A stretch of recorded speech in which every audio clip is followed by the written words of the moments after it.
Hey, what's up guys and welcome back to the channel. You know it's your boy Anime King, and yeah, before we start, go and check out What If Deku was a reincarnation of Madara on my second channel. I just did an episode of that.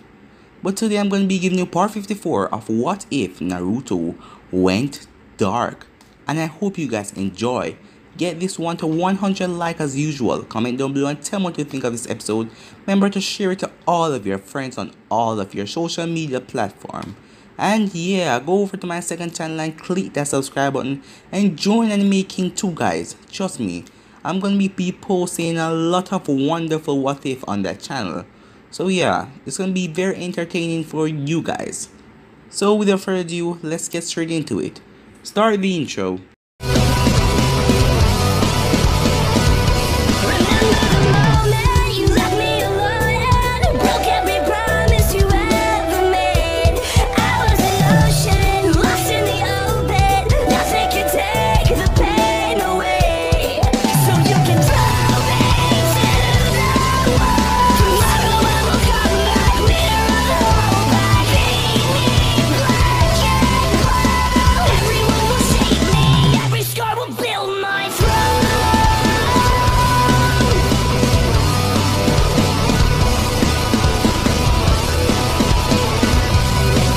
So last time we left off, Naruto and his team invaded Konoha, which they went down into the Root Agent's base, as they had to fight about 1,000 Root Ninjas.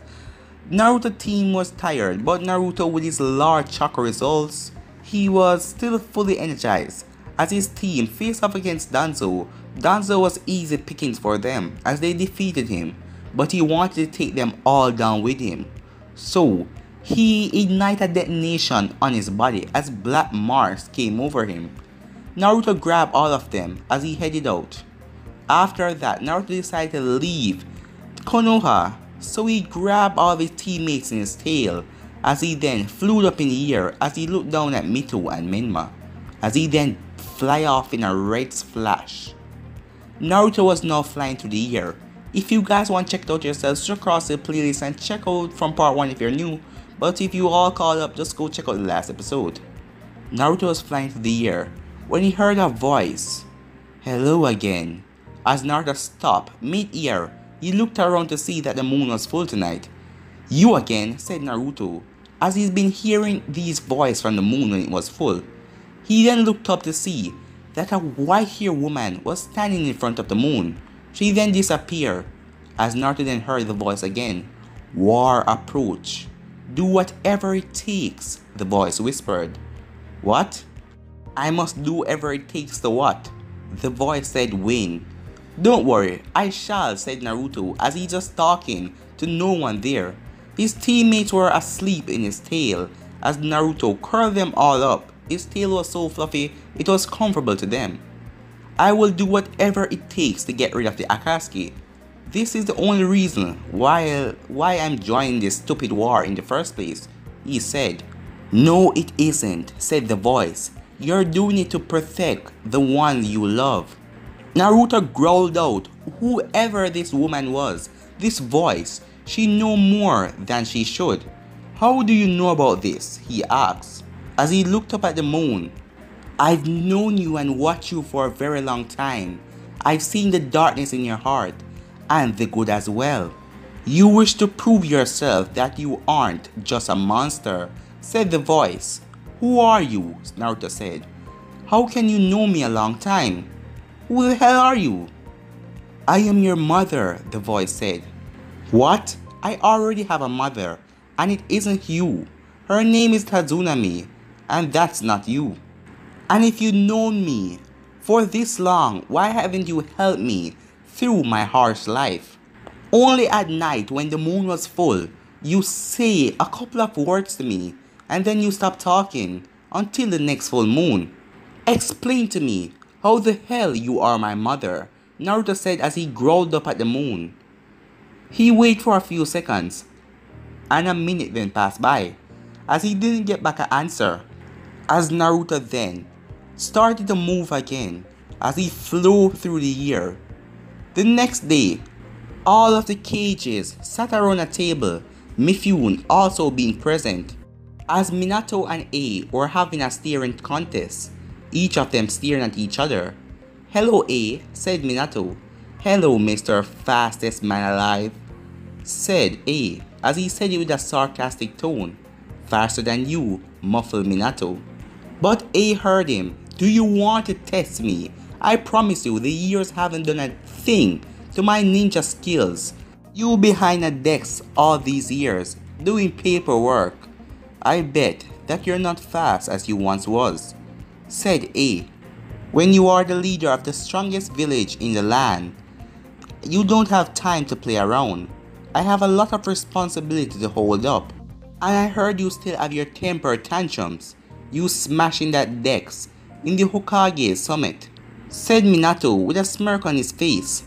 "You mean the meeting that you weren't at because you were beaten senseless by your own son?" asked A. The two of them blasted ki through the air as they looked at each other, both of them staring in each other's eyes.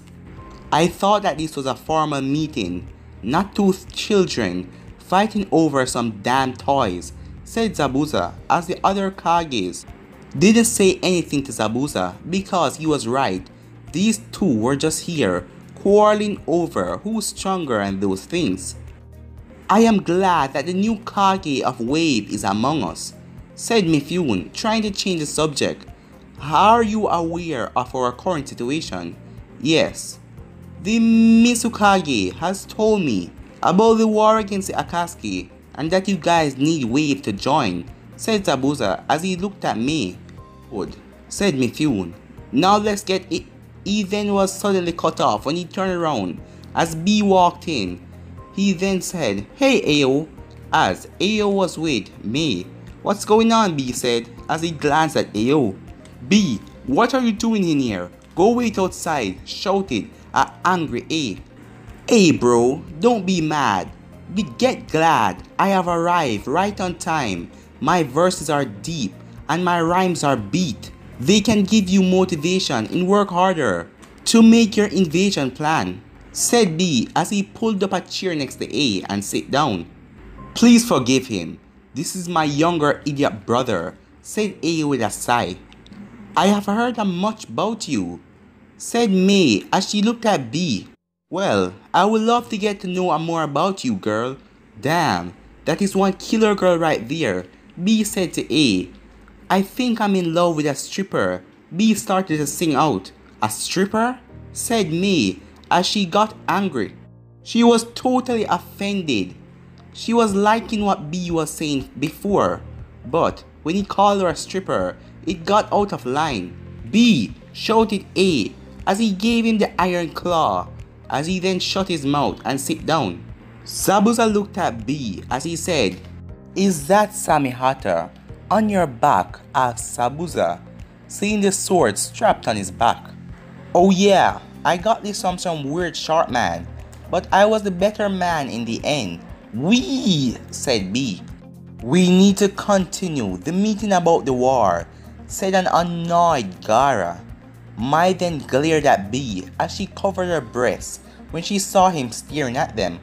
Zabuza was looking at the sword suspiciously.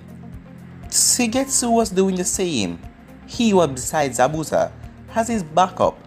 They knew what Kisame could do with that sword, and for him, it should be easy to beat Jinchuriki since taking away their chakra is his specialty. Inside of Samihata, Kisame was sweating bullets. He didn't expect that Zabuza would be here. He could rat him out, and around all of these cage level ninjas, he would be dead easily. Even though Kisame was scared, it is for no reason, as the meeting went through smoothly without a hitch. Battle plans were made, information was traded between the cage and Mifune, and every possible about how the war can go out was mentioned as they think about anything that could happen, as they made up crazy ideas. But the meeting went through great. This was the best meeting they ever had, as they made progress in the fight to win the upcoming war. When they were done discussing everything, most of the war was planned out and every Kage felt comfortable with their strength of their allies.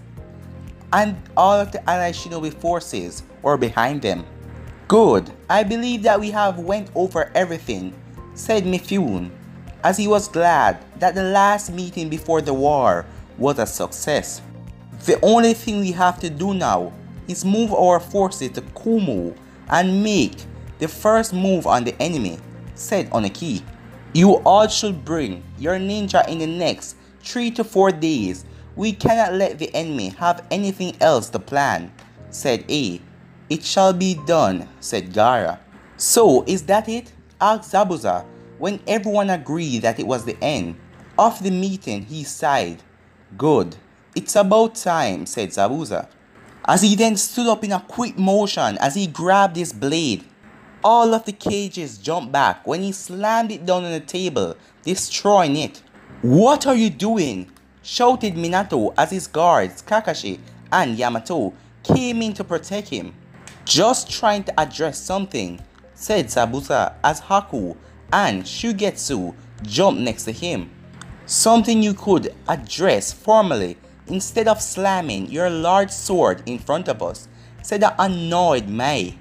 Zabuza then picked up his sword off of the cracked ground as it destroyed the table and went down to the ground.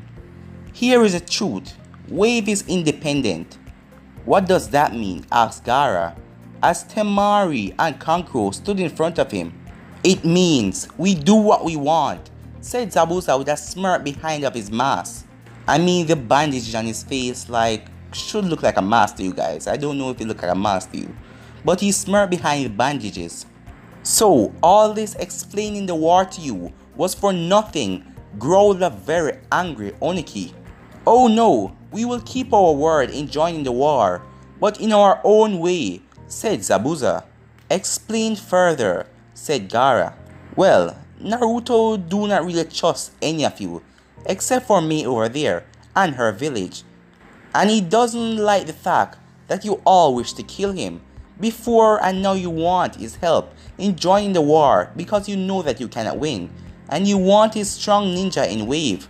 I know that Onoki told you all to make Wave an ally instead of an enemy. You guys were having a meeting to bring up the fact about killing Naruto. Yes, I know about it. Who told you this?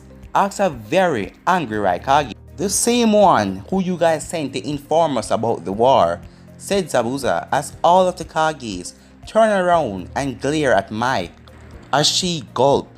Naruto doesn't like to follow orders from anyone. He knew that if he could finish this whole thing by himself, he would have, but it is too unexpected and he do not know the plans of the Akatsuki. Well, he knows some of it, but he do not know all.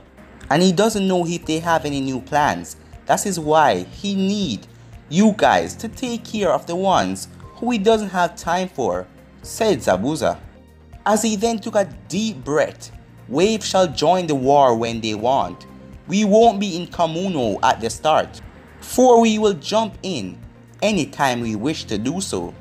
And we have our own plans, our own battle strategies, and our own ninjas. Each one of our ninjas are high S rank or above. We wouldn't be defeated so easily. So what you are saying is that Wave is our trump card, said Onoki. A trump card that we cannot control and is very dangerous. How do we know that Wave will help us on the battlefield?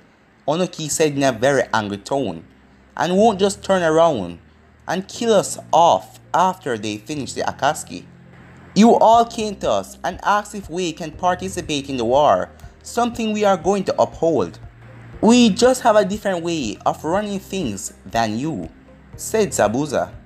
So you just listening on the meeting, so you knew how we would move, learning our attacks so you can add it onto yours, said Gaara as he glared at Zabuza. Correct. You're a very smart kid, Zabuza said.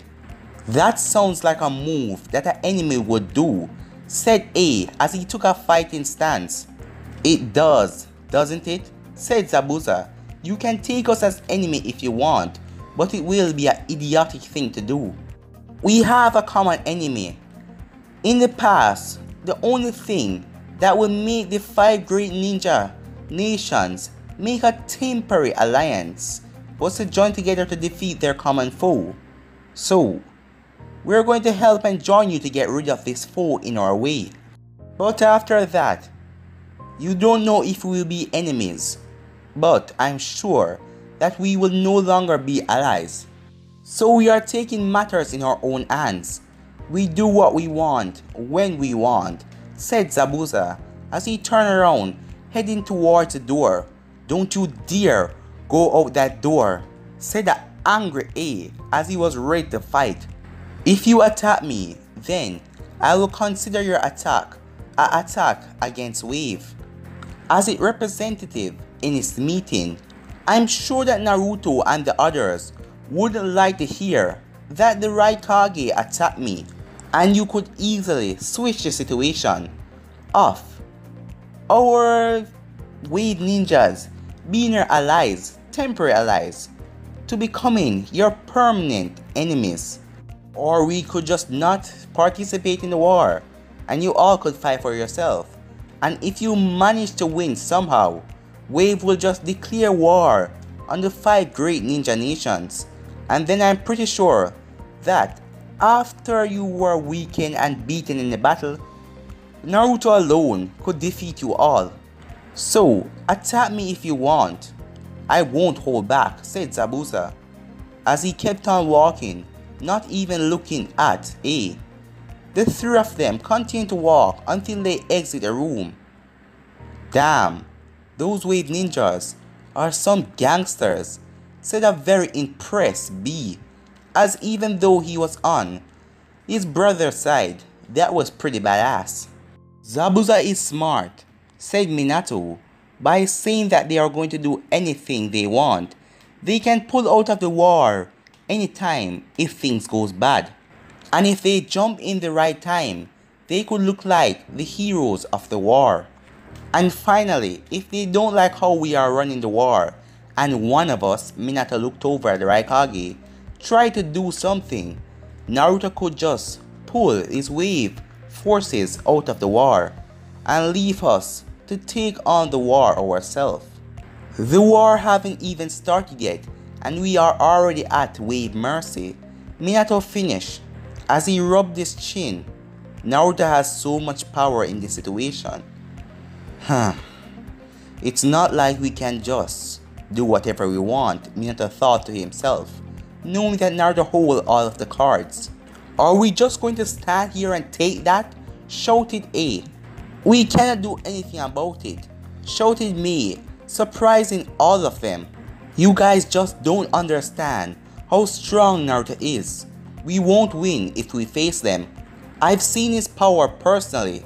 He defeated Aisebu, the 3-tailed turtle, when he was only 13 years old. And he has grown much. And he's become more comfortable with the Kyuubi. I am sure that with this new vast amount of power, none of us will be able to stop him, she said as she finished talking. As long as we do what we have to, Wave will uphold their side of the meeting as well. This meeting is over. Everyone should go back to their village and gather their ninja. We will be meeting in 4 days at noon, said Mifune, as all of them nodded as they all left the room, ready to prepare for the war. With B, he was in the bathroom as he had to take a bathroom break before meeting up with his brother. That meeting was fun for him. The Mizune cage was really a delight, as B was thinking of the woman. She was really stunning. And those melons, they were like this large, he said. B had taken off Samihata and leave him in the hallway before entering the bathroom. Samihata shook a little before spikes came from its wrapped form, as it then used the spikes as leg and ran away. I feel 10 pounds lighter. Ain't that right, Samihata? Said B as he tried to reach down for his sword. But where was it? Samihata? Samihata, B said as he looked around looking for his sword. Huh, sooner or later it will pop up, he said. Outside, Samihata was scampering away. It was a good distance away, since it had all the energy it had inside of it, from its high chakra support, from being with the bee this long. It suddenly stopped as it started to shake as it opened its mouth. As Kisame crawled out, he was in his shark form.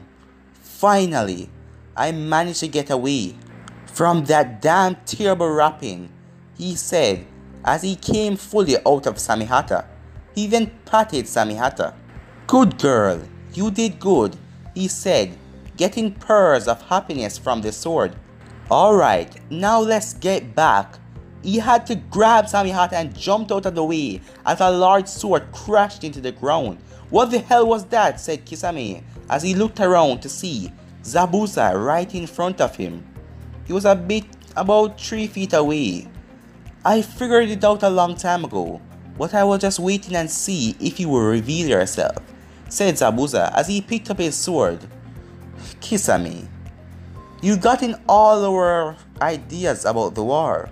I cannot let you just leave. I'm gonna have to kill you, said Zabuza as he smiled under the bandages. But guys, I'm gonna end this episode right here. If you want to see next part of this, you already know what to do. Like, subscribe, comment down below, and turn on the bell notification. Remember to share to all of your friends on your social media platform, guys. And subscribe, turn on that bell notification, and go check out my second channel, Anime King 2. And trust me, you guys are going to enjoy. So yeah, I remember to stay tuned because I'm going to be posting another What If tonight. But I'm out for now, guys. Peace.